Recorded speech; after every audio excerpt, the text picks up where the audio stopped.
Notre Dame has always had a ton of big quarterback prospects and really good players at the position. In the last decade or so, it's been very interesting for them. They've had some pretty big names such as Deshaun Kaiser, Ian Book, and even a guy like Jack Cohn who put up big numbers, but for the most part, they've been missing a quarterback who has everything. A guy who was athletic enough, had a strong arm, could scramble, had good mental intangibles, and had NFL upside. I'd say Deshaun Kaiser was the closest they had to that, but back in the mid-2010s, there was a player that many thought could do just that. He was one of the best running quarterbacks in the country, had one of the strongest arms in the country, was a stand-up dude off the field, and looked like if he could put everything together, could be the next big thing. That guy was a player by the name of Brandon Wimbush. He was a top 50 recruit in his class, was seen as the next great Notre Dame quarterback, and unfortunately, he never ended up working out in South Bend, but has been extremely successful and had a very interesting college career. Today, we're going to take a look at the rise and fall of Brandon Wimbush. We're going to go through how he became a top 50 recruit, his time at Notre Dame, and where he ended up after that. But before we get started, if you're a big fan of college football, be sure to subscribe to the channel, leave a like if you want to support today's video, and let me know what player, team, topic, or situation I can cover next. Now let's get started and talk about what happened to Brandon Wimbush. The sponsor of today's video, Mando.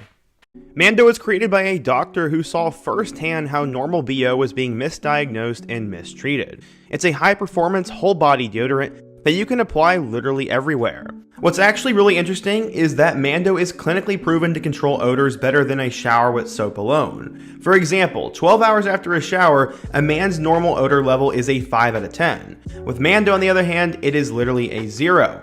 What's even better is they have some awesome scents, as they have 4 signature blends that include Bourbon Leather, Clover Woods, Mount Fuji, and Pro Sport. Personally, I've been using the Bourbon Leather body wash, and that is absolutely awesome. And the Mount Fuji deodorant smells so good that it has me totally confident when I walk out the door each morning. Mando is also great because it doesn't stain your clothes, it's made with skin-safe ingredients, and unlike most traditional deodorants, it's more of a pre-odorant, so it's working ahead of time.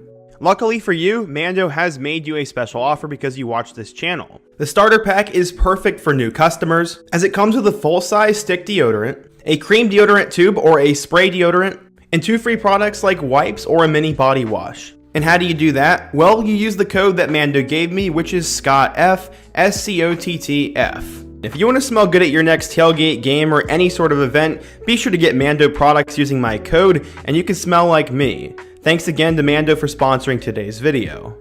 But in order to understand how Wimbush got to this point, we first need to go back in time, all the way to 2009. Wimbush was in his 6th grade history class and was learning about the Electoral College, and they had a class election. Wimbush actually ended up being sworn into office and was made the president of the class. He may not have been the most vocal middle schooler, but his mother said, quote, "He's one of those kids who's done the right thing since day one, and he didn't cry much, and he was a perfect baby, and has been good since the beginning." She remembers all the parent-teacher conferences going the exact same way, and the common comment was that Brandon was always trying to help other students become better, and that he was always a leader, and that kids respected him. Wimbush had the makings of the next big thing. You don't think of New Jersey as a hotbed for quarterback talent, but Wimbush had the physical and mental tools to become a big-time recruit, and that is exactly what he did. While he was at the famous St. Peter's Prep School, he played alongside future college football superstar Minkah Fitzpatrick and a few other talented players as well. His head coach always knew that Wimbush was going to be a big deal, and some thought that he should have started as a sophomore instead of a senior starter, but he apparently wasn't ready. He said, quote, "It would have been easy to stick Brandon in there and just say whatever happens, happens, but he wasn't ready, and I didn't want that to affect his junior and senior year." Okay, so as a junior, Wimbush completed 60% of his passes for 1,472 yards and 14 touchdowns, with 578 yards and 7 scores on the ground. Rutgers, Miami, and Ohio State were the first schools that offered Brandon, but he was seemingly waiting on one school, Penn State, where his mom went. Some thought that Brandon would be Ohio State bound, but eventually he would choose a different school, and the Buckeyes had to go for Torrance Gibson instead, which is another great story. Wimbush decided to commit to Penn State, and despite being committed to the Nittany Lions, he was still entertaining other programs and other schools, and was later projected to flip. Wimbush eventually visited Notre Dame, as he spent time with Matt LaFleur, watched them beat Stanford, and sat in on their meetings, plus had a spiritual visit to the grotto. He said, quote, "It was awesome and I really enjoyed it." Notre Dame's running backs coach Tony Alford was leading the way, and eventually Wimbush would flip to Notre Dame and not go to Penn State. Notre Dame had long been trying to fill that spot, as many thought that Blake Barnett was going to go there, but he instead ended up going to Alabama. His mother was a Penn State alum and said, quote, "I think somewhere in his mind, he thinks Notre Dame is better for the long run in his future." As a senior, he had a crazy year, as he almost broke the national season record for completion percentage, as he completed 72.3% of his passes for 3,187 yards, 37 touchdowns, and only 4 interceptions. In Wimbush's last game, they would play against Paramus Catholic, who had Rashawn Gary on the opposing team. Wimbush had gone the entire 2014 season without getting sacked, but that was until Rashawn Gary came in. The team ended up having 6 total sacks, and Gary had 2 of them.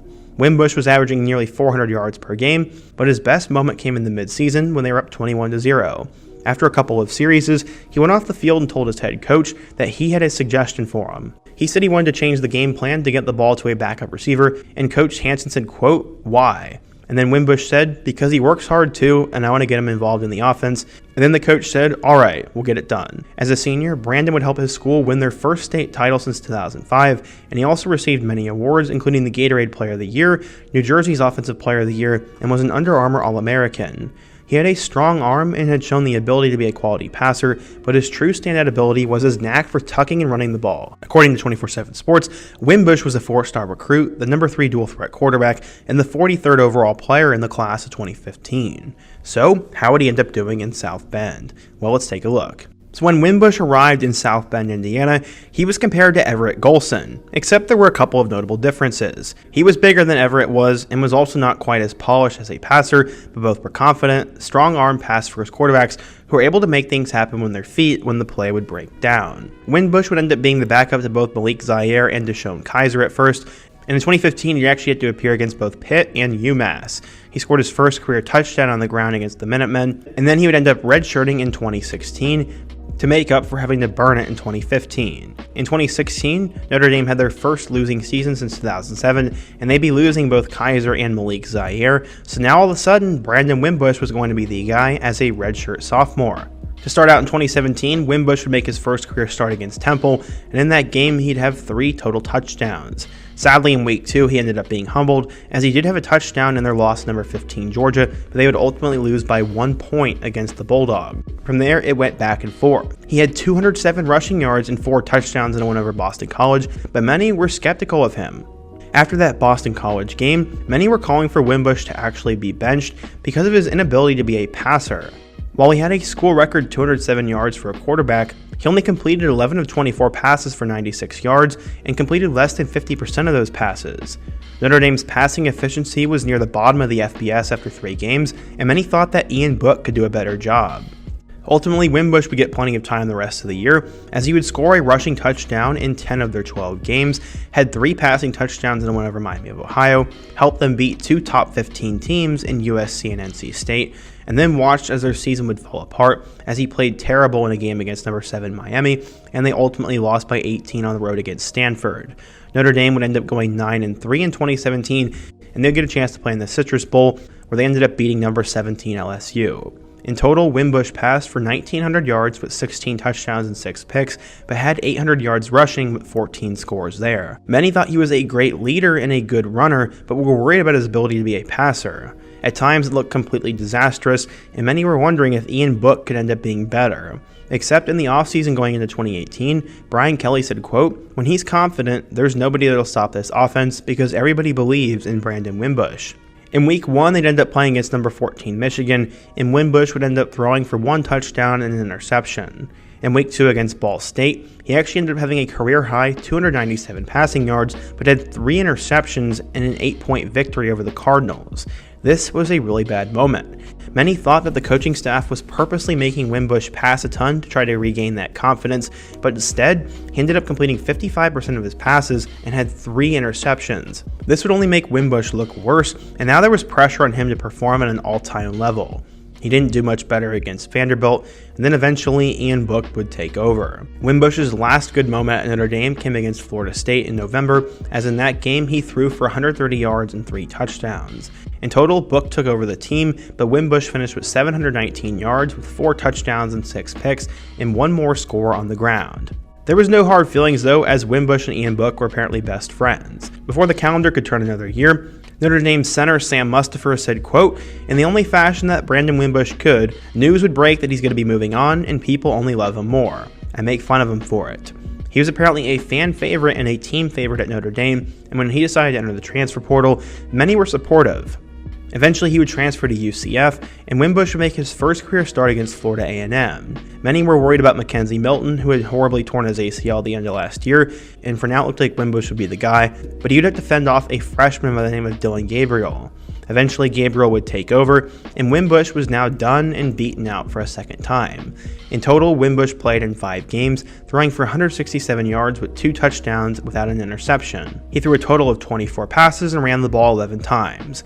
When asked, he was very vague about what went wrong, but he said it was the why on his shoulders. He said it was all issues away from football, and he wanted to give his time and attention to other things.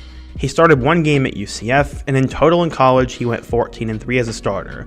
In 2020, Wimbush was still trying to make it to the league though, as he said, quote, "I want to be a guy who can do a lot of things for an organization, and I think there's value in that. So at the pro day, I'll throw the ball, but I'll also be catching, running, and doing whatever the scouts want me to do." He said he already knows what life is going to be like when football ends, and realizes that his football career could end quickly. He never ended up making it off to the NFL, and he always had a plan to get involved with venture capital or something in the business world, as he did graduate from Notre Dame's prestigious business school. Eventually, he would team up with a guy he met back in recruiting, Blake Barnett. As of today, they had met 10 years ago at a recruiting camp in Baltimore, and that was the first time the 2 quarterbacks would cross paths, but then they become lifetime connections, and neither of their college careers went according to plan. Eventually, Wimbush and Barnett took advantage of the moment that college athletes could monetize their brands, as NIL became a thing just about 3 years ago. Wimbush became the chief athletic officer and co-founder of MOGL Mogul, a platform designed to connect college athletes with businesses. Barnett was one of his clients and earliest adopters. In its most direct sense, the company was created to help college athletes get paid. Wimbush said, quote, "There were a lot of opportunities that we weren't able to take advantage of and things that were put in front of our face when I was at Notre Dame. I think it made me want to be a part of this to fully empower the college athlete." So yeah, Wimbush's career never really worked out, and while he was supposed to be the next great thing at Notre Dame, in my opinion he wasn't exactly a bust either. He was a fan favorite, got an opportunity to start a year and a half for the Fighting Irish, and made a very successful business out of his name. While he never ended up making the NFL or breaking the Notre Dame stat records, Wimbush was a quality guy, a seemingly really quality person, and he had his moments. Man, his arm and legs were incredible while he was there, and still sometimes Notre Dame fans think of him as a what if. But what do you guys think? If you're a Notre Dame fan, what went wrong for Brandon Wimbush, and why did he not put it all together? Also, who's another big time player or quarterback who had a lot of potential who also flamed out? Be sure to let me know down below, leave a like if you didn't support today's video, subscribe if you're new, and check out more of the videos on the end screen. Hope to see you guys again soon, but until next time, peace.